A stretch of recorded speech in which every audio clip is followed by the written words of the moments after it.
हम स्टडी करेंगे strength of acid and base. पिछली क्लास में हमने पढ़ा था chemical properties of base, but अब हम स्टडी करेंगे strength of acid and base.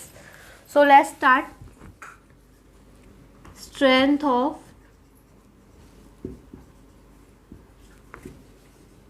Acids and bases, acid and base. हमने ये तो पढ़ लिया कि कौन से स्ट्रॉन्ग एसिड होंगे, कौन से वीक एसिड होंगे, कौन से स्ट्रॉन्ग बेस होंगे और कौन से वीक बेस होंगे। बट हम पता कैसे लगाएंगे कि ये स्ट्रॉन्ग बेस है और ये वीक एसिड है। तो एक इंडिकेटर आता है जिसको हम कहते हैं पीएच स्केल। पीएच स्केल, इसमें क्या होता है, इसमें काउंटिंग होती है 1 से लेकर 14 तक और बीच में होती है नंबर 7। जैसे कि ये 1 हो गया, ये 2 हो गया, ये 3 हो गया, ये 4 हो गया, ये 5 हो गया, ये 6, ये 7। मैं ऐसे कर देती हूँ 1 2 3 4 5 1 2 3 4 5 6 7 8 9 10 11 12 13 एंड 14। इसके अंदर हम नंबर्स डाल देते हैं।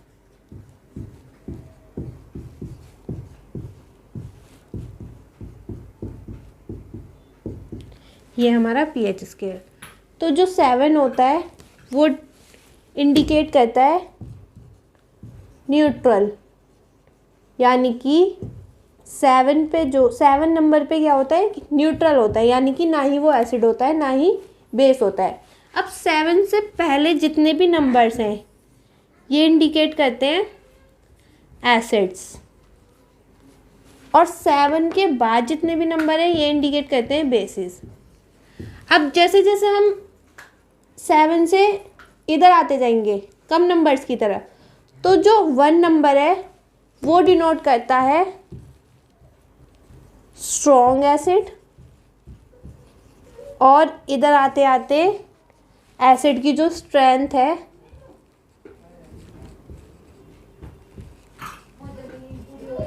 वो डिक्रीज हो जाती है।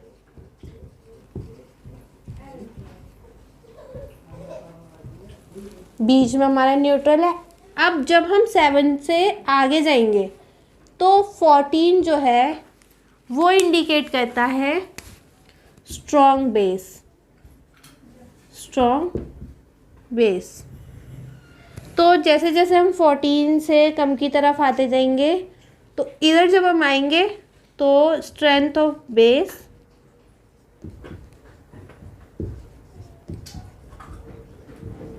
will be decreased।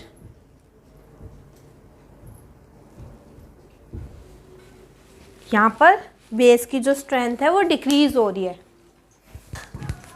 ये हो गया स्ट्रॉन्ग एसिड, ये हो गया स्ट्रॉन्ग बेस। और जो 6 और 8 है, 6 डिनोट करता है हमारा weak acid and 8 denote indicate करता है हमारा वीक बेस। तो ये है हमारा पीएच स्केल, जो कि हमें बताता है कि क्या कौन सा नंबर स्ट्रॉन्ग एसिड शो करता है और कौन सा वीक एसिड शो करता है, और कौन सा स्ट्रॉन्ग बेस शो करेगा और कौन सा वीक बेस शो करेगा। अब हमने ये तो देख लिया कि अगर हम इधर की तरफ जाएंगे तो ये डिक्रीज हो जाएगा। अब हम इसका उल्टा जाएं, वहीं स्ट्रेंथ ऑफ एसिड क्या हो जाएगी, इंक्रीज हो जाएगी। Strength of acids will be increased। और अगर हम इधर की तरफ जाएं तो इधर की तरफ बेस की जो स्ट्रेंथ है वो इंक्रीज हो जाएगी।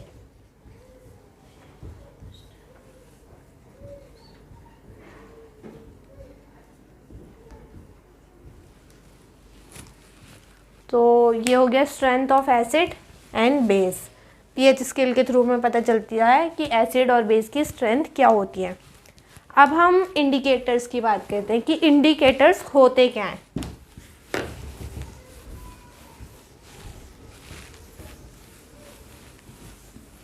इंडिकेटर्स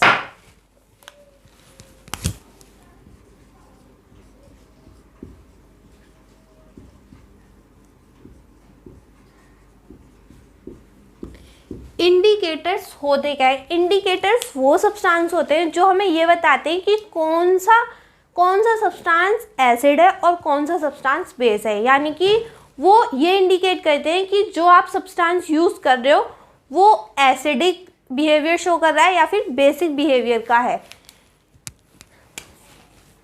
तो इंडिकेटर्स को हमने 2 पार्ट्स में डिवाइड किया है। पहला है नेचुरल इंडिकेटर,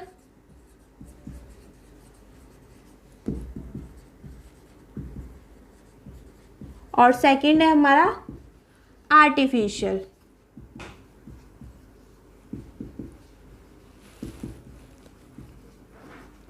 तो हमने ये तो पता जान लिया कि इंडिकेटर्स होते क्या हैं। अब कितने टाइप्स के होते हैं? 2 टाइप्स के होते हैं, नेचुरल और आर्टिफिशियल इंडिकेटर। अब हम इन दोनों को डिटेल में स्टडी करेंगे। पहले हम स्टडी करते हैं नेचुरल इंडिकेटर की कि नेचुरल इंडिकेटर होते क्या है।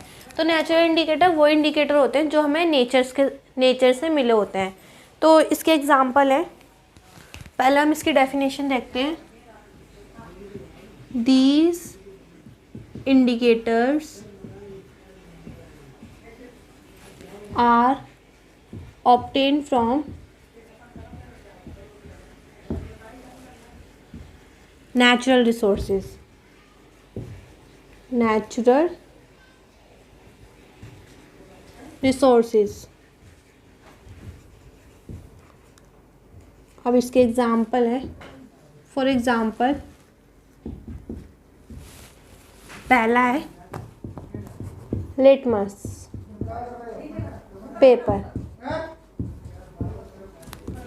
लिटमस पेपर जो है वो एक नेचुरल इंडिकेटर है जो हमें कहाँ से मिलता है? लाइकन से मिलता है।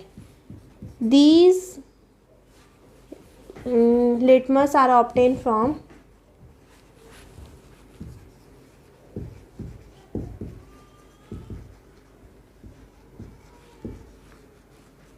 Lichen plant.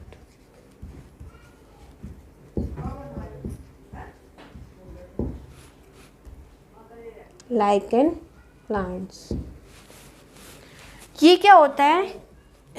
ये नेचुरली 2 कलर्स में आते हैं। These are found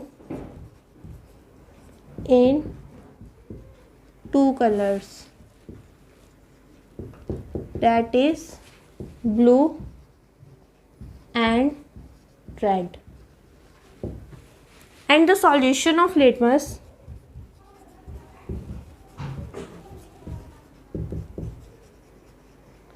is purple in color.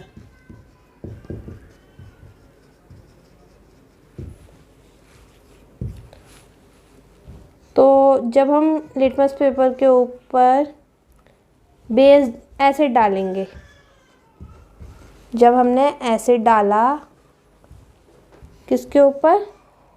Litmus paper के ऊपर, तो एसिड ने ब्लू लिटमस को किस में चेंज कर दिया? रेड लिटमस में। अगर मैंने बेस डाला, मैंने यहाँ पर लिया है ब्लू लिटमस, और अगर मैंने बेस डाला तो वो लिटमस पेपर को किस में चेंज कर देगा? ब्लू में। यहाँ पर मैंने लिया है रेड। तो ये हो गया लिटमस पेपर। लिटमस पेपर हमें लाइकन प्लांट से मिलता है। ये 2 कलर्स में पाए जाते हैं, एक ब्लू और एक रेड। और जो सॉल्यूशन होता है लिटमस पेपर का वो पर्पल कलर का होता है। अगर मैंने ब्लू लिटमस पे एसिड डाला तो उसने ब्लू लिटमस को रेड कलर में चेंज कर दिया, और अगर मैंने रेड लिटमस पे बेस डाला तो उसने रेड लिटमस को ब्लू कलर में चेंज कर दिया। तो ये हो गया पहला natural indicator. Second natural indicator है हमारा टर्मरिक पाउडर। टर्मरिक पाउडर या फिर टर्मरिक पेपर। सेकंड है हमारा टर्मरिक पाउडर, ये भी नेचुरल है। ये तो आपके घर में भी पाया जाता है। हल्दी पाउडर, जिसको हम टर्मरिक को हिंदी में हम हल्दी कहते हैं। तो टर्मरिक पाउडर जब when base react with turmeric powder,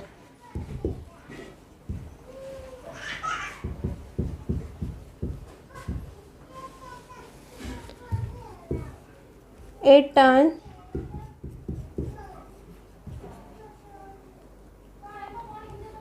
turn from yellow color to red color,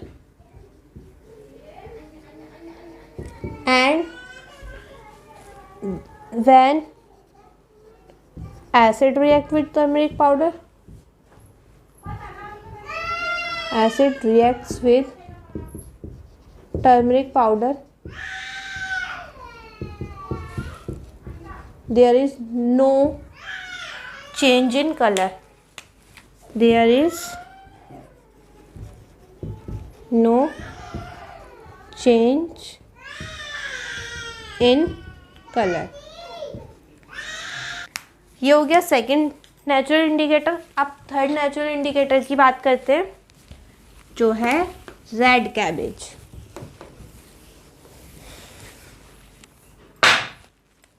third is red cabbage.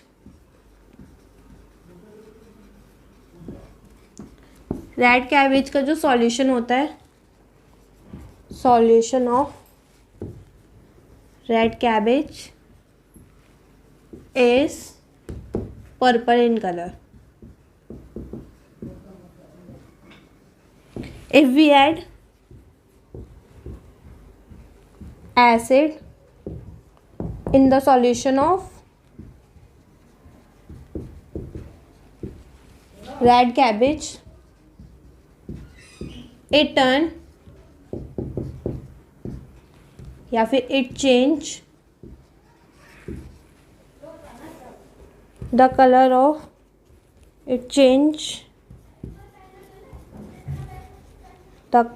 Of red cabbage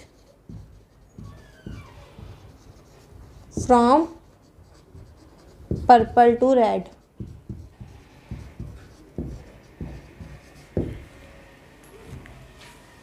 and if we add base in the solution red cabbage, in the solution of red cabbage, it change the color of red cabbage from purple to greenish।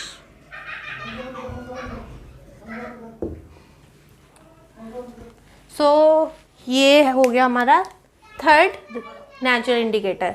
तीन ही natural indicator होते हैं। पहला है litmus paper, second है turmeric powder और तीसरा है red cabbage. अब आपने ये भी पढ़ लिया कि जब एसिड उसके ऊपर डालेंगे तो वो किस कलर में चेंज हो जाएगा, और जब बेस डालेंगे तो वो किस कलर में चेंज हो जाएगा। अब हम पढ़ते हैं second type of indicator.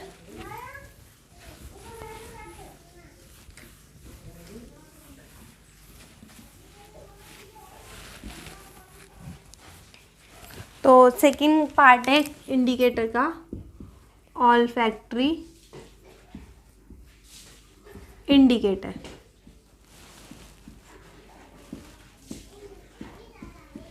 Olfactory indicators वो होते हैं जिनकी स्मेल से ही पता चल जाता है, जो स्मेल से ही पता लगा देते हैं कि वो जो सब्सटेंस है उनके साथ जो मिल रहा है वो एसिड है या बेस है। जहाँ पर ऑल्फैक्टरी लग जाता है वहाँ पर किससे रिलेटेड बात होती है? स्मेल से रिलेटेड बात होती है, क्योंकि ऑल्फैक्टरी का मतलब ही होता है स्मेल। ऑल्फैक्टरी इंडिकेटर अपनी स्मेल से पता लगा देते हैं, मतलब कि वो एसिड और बेस के साथ रिएक्ट करके अपनी स्मेल चेंज कर देते हैं, जिससे कि पता चल जाता है जो सब्सटेंस इसके साथ मिला है वो एसिड है या फिर बेस है। तो these indicators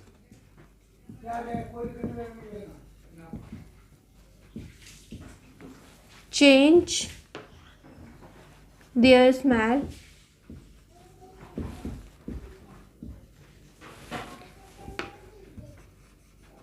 when they mix with acid और base.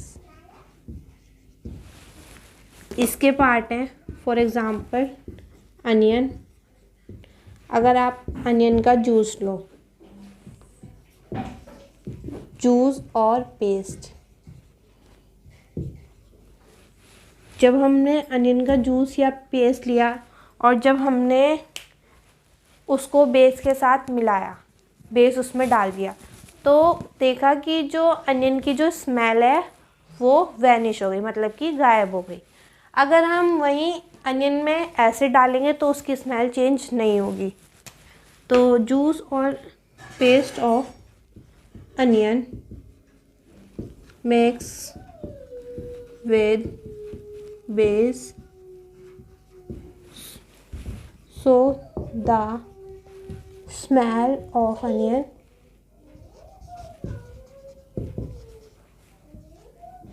will be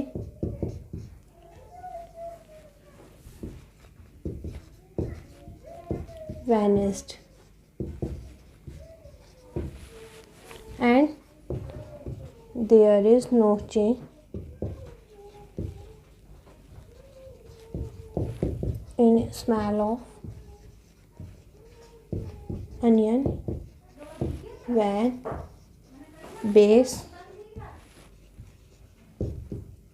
acid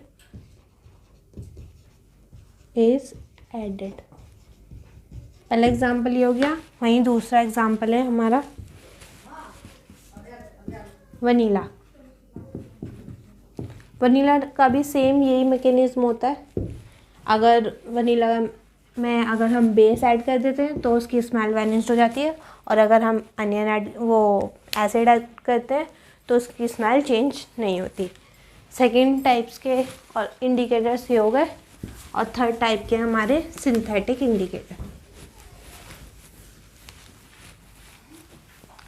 synthetic indicators वो भी देख लेते हैं।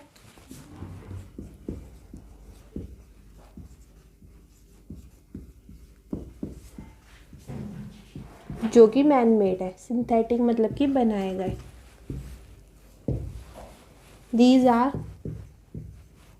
these indicators are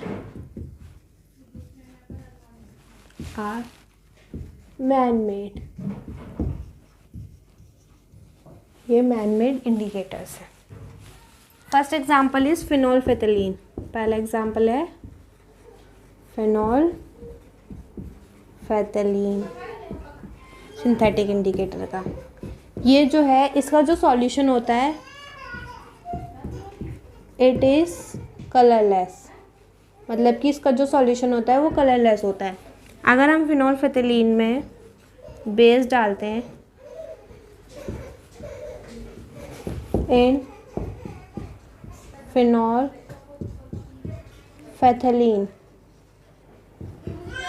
it change in color, it change its color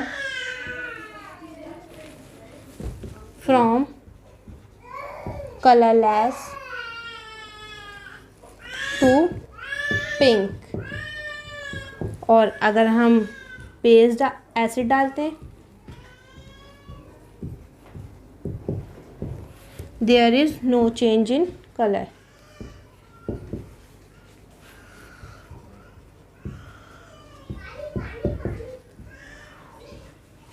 It remain colorless।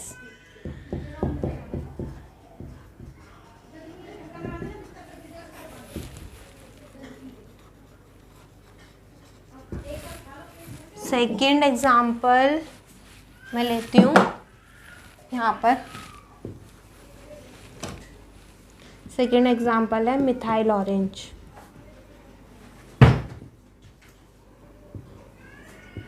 ये नेचुरली ऑरेंज कलर का होता है। It is orange in colour. और अगर मैं मिथाइल ऑरेंज में क्या डालती हूँ, अगर मैं मिथाइल ऑरेंज में एसिड डालती हूँ तो उसका कलर हो जाएगा रेड। और अगर अब मैं मिथाइल ऑरेंज में बेस डालती हूँ तो उसका कलर हो जाएगा येलो। ये हो गए सिंथेटिक इंडिकेटर्स के एग्जाम्पल। यहाँ पर इंडिकेटर्स ख़त्म होते हैं। 3 टाइप्स के इंडिकेटर हैं, natural indicator, olfactory indicator and synthetic indicator. अब हमने ये भी जान लिया कि अगर हम एसिड डालेंगे तो उसका कलर क्या होगा, अगर हम बेस डालेंगे तो उसका कलर क्या होगा। तो अब मैं आपको एक टेबल बताऊंगी जिससे कि आपको जो आप इजीली याद कर लेंगे कि कौन सा इंडिकेटर किस कलर में चेंज हो रहा था जब उसके ऊपर एसिड डल रहा था और किस कलर में चेंज हो रहा था जब उसके ऊपर बेस डल रहा था। तो ये एक टेबल है। पहला इंडिकेटर था मेरा रेड लिटमस, जिसका नेचुरल कलर क्या था, रेड। नेचुरल कलर था उसका रेड। जब मैंने उसके ऊपर एसिड डाला तो उसके अंदर नो चेंज। बट जब मैंने उसके ऊपर बेस डाला तो किस कलर, रेड कलर से किस कलर में चेंज हो गया, ब्लू कलर में। सेकंड इंडिकेटर है मेरा blue litmus. Blue litmus naturally blue colour का है। जब मैंने उसके ऊपर एसिड डाला तो ब्लू कलर से रेड कलर में चेंज हो गया। बट जब मैंने बेस डाला तो नो चेंज, ब्लू कलर से ब्लू कलर में ही रहा। थर्ड इंडिकेटर है मेरा टर्मरिक पाउडर, जिसका नेचुरल कलर येलो है, आपने भी देखा है। जब हम उसके ऊपर एसिड डालेंगे तो नो चेंज, कलर चेंज नहीं होगा। लेकिन अगर हम उसके ऊपर बेस डालेंगे तो वो रेडिश ब्राउन कलर में चेंज हो जाएगा। फोर्थ है हमारा red cabbage. Red cabbage purple colour का होता है नेचुरली। अगर हम उसके ऊपर एसिड डालेंगे तो उसका कलर रेडिश ब्राउन हो जाएगा और अगर मैं उसके ऊपर बेस डालूंगी तो वो ग्रीनिश येलो कलर में चेंज हो जाएगा। फिफ्थ है फिनोल्फेथलीन, जिसका कलर कलरलेस होता है, पानी की तरह होता है। जब मैं उसके अंदर एसिड डालती हूँ तो वो रिमेन सेम रहता है, कलरलेस ही रहता है। बट अगर मैंने उसके अंदर बेस डाला तो किस कलर में चेंज हो गया, पिंक कलर में। सिक्स्थ है मिथाइल ऑरेंज, जो कि नेचुरली ऑरेंज कलर का होता है। जब मिथाइल ऑरेंज पे एसिड डालेंगे तो वो रेड कलर में चेंज हो जाएगा और जब बेस डालेंगे तो वो येलो कलर में चेंज हो जाएगा। Onion and vanilla olfactory indicators थे, तो इनके अंदर कोई कलर तो होगा नहीं क्योंकि ये स्मेल के थ्रू पहचाने जाते हैं। तो जब हम उनके उसमें एसिड ऐड करेंगे तो उनकी स्मेल चेंज नहीं होगी। अगर हम उसके अंदर बेस ऐड कर देंगे तो उनकी स्मेल जो है वैनिश हो जाएगी, यानी कि गायब हो जाएगी। ये थी हमारी स्टडी ऑफ इंडिकेटर्स।